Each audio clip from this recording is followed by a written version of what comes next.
Thank you. So here we are, the Senate Apportionment Committee. It is Friday, January 21st, and we're a little late getting started today because the floor went longer than expected.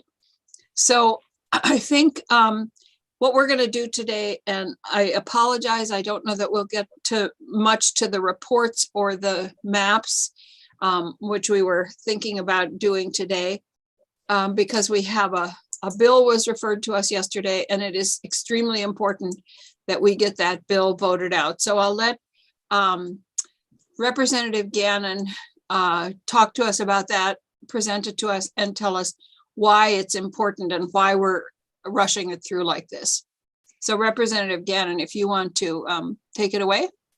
Sure. Thank you, Madam Chair. And for the record, Representative John Gannon from Wilmington, also on House Government Operations. And I appreciate the opportunity to talk to you about H589, which is the bill that presents the House's initial plan of redistricting.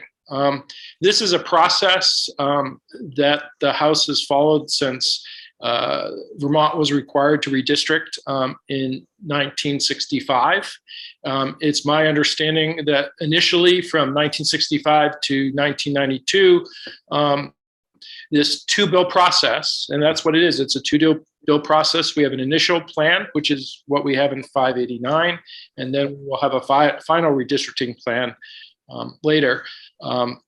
Basically is very similar to the Legislative Apportionment Board's process with respect to House redistricting, in that they put forward an initial plan and then seek feedback from the boards of civil authority across the state of Vermont, and then put forward their final plan, which they then submit to the clerk of the House for us to take a look at. And then the House has the decision of whether to accept that report or prepare its own redistricting plan. So 589 is our initial plan, and what happens is we follow basically what the Legislative Apportionment Board does and ask for feedback from the various boards of civil authority.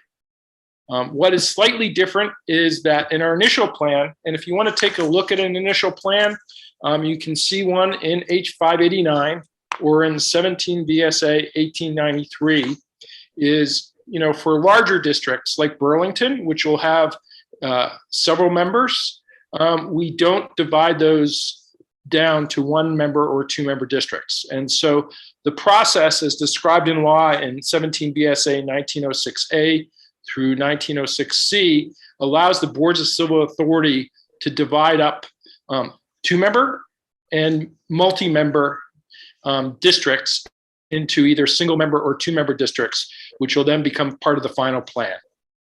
So we give boards of civil authority another opportunity to provide feedback with respect to our initial plan.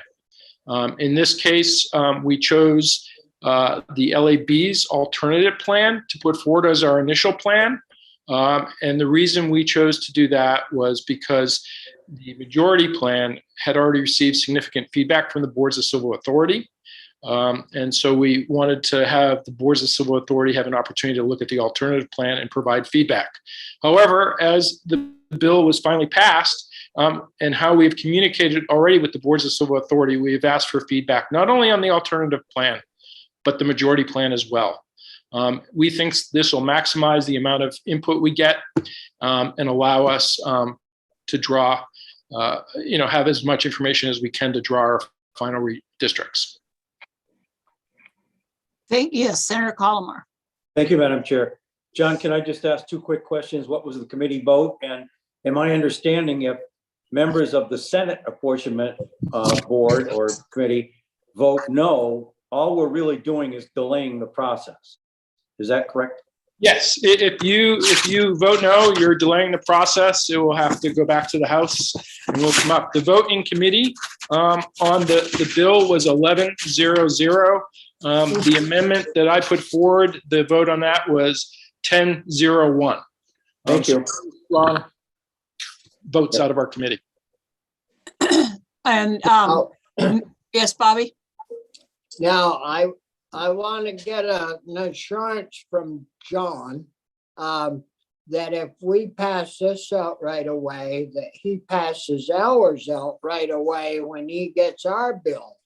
Because we don't want to be held up either. I totally understand that Senator Starr, especially because with the new election laws, we are under some urgency to get this, both the Senate and the House districts done early in April. So we totally understand that. No, So I'm just kidding. He is just kidding, because we don't have to go through this same process. Oh, we don't. No, we do not. So what we're doing is we're passing this initial, we're not putting anything from the Senate onto this initial House bill. We're just passing it out. It'll go to we'll pass it out in the Senate, hopefully on Tuesday, Tuesday or Wednesday, and hopefully we can do suspending the rules so we can get it to the governor right away so that the BCAs can start commenting on it. And then and then when we'll start working on our own map, and when the House has their final bill, their final map, they will send it to us. We will add ours to that. Oh, That's the way it works. And then because we've amended their bill, it'll have to go back to the House and they'll concur with our amendment. well, Madam Chair, with Yes. that, I would like to move that we pass out the bill and move it back to the floor of the Senate. Second. Randy, Senator Brock, I'm sorry that you missed that, but I think you understand the process and I why. understand. Yeah, good. Yep. Thank you. So is there any more discussion on that? Oh, you are with us, Senator Perchlik. We heard you declined the invite. I did, but I've been delayed a little bit, so I'll join you for some bit. So did you hear what we're doing? Okay, great. So are we, is there any more discussion on that? Bobby, Senator Starr has made a motion to pass out H589 as is. Okay, I guess we should do as we do in committees, is take a roll call. Senator Collmore, as vice chair, do you want to take the roll? Certainly. Okay, and then we'll record that somehow. I'm not exactly sure how this happens with this committee, but we'll make sure we have it recorded.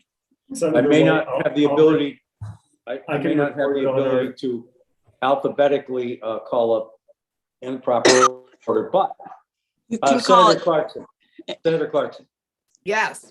Senator Starr, Yes, Senator Brock, Yes. Senator Perchlik, Aye. Senator Pearson, Yes.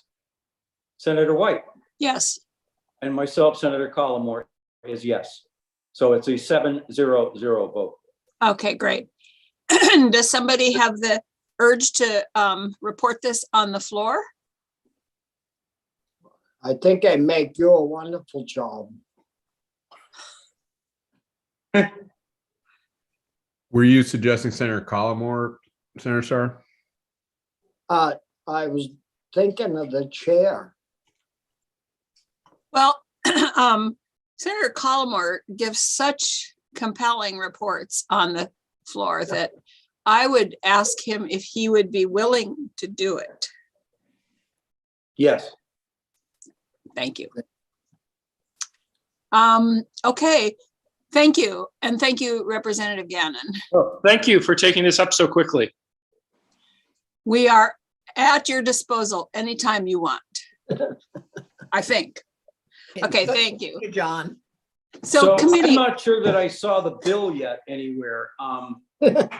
It's Brian, it's on our committee webpage. It's on Okay. our apportionment committee webpage. And who is the drafter, John? Do you know? Is it Amarin. Amarin? Yeah. And Senator Collmore, I will send you my floor report. That would be great. Thank you very Yeah. much. and I think that that when you report it, I think that it's important to make sure that senators don't start questioning, why is this town with this district and stuff? That's not our business or our concern, and this isn't the final map anyway. So, okay. I'm sure Attorney Aberjayli will give me some legalese to explain that. I'm sure she will. Thank you. So committee, it is now 10 minutes until we have to go to other committees. Should we, I'm not sure that it makes any sense to try to get into anything at this point. No, Okay. I agree. And I apologize to Mr. Roper and Mr. Hanson and Nick and everybody who showed up. Jeannie, thinking that we were going to be doing something. I didn't know this bill was coming to us today. So we will reconvene on Wednesday morning at 8 o'clock and continue our discussions. Okay. All right. Yeah. Thank you, Jeanette. Thanks. Thank you. Bye. Madam Chair,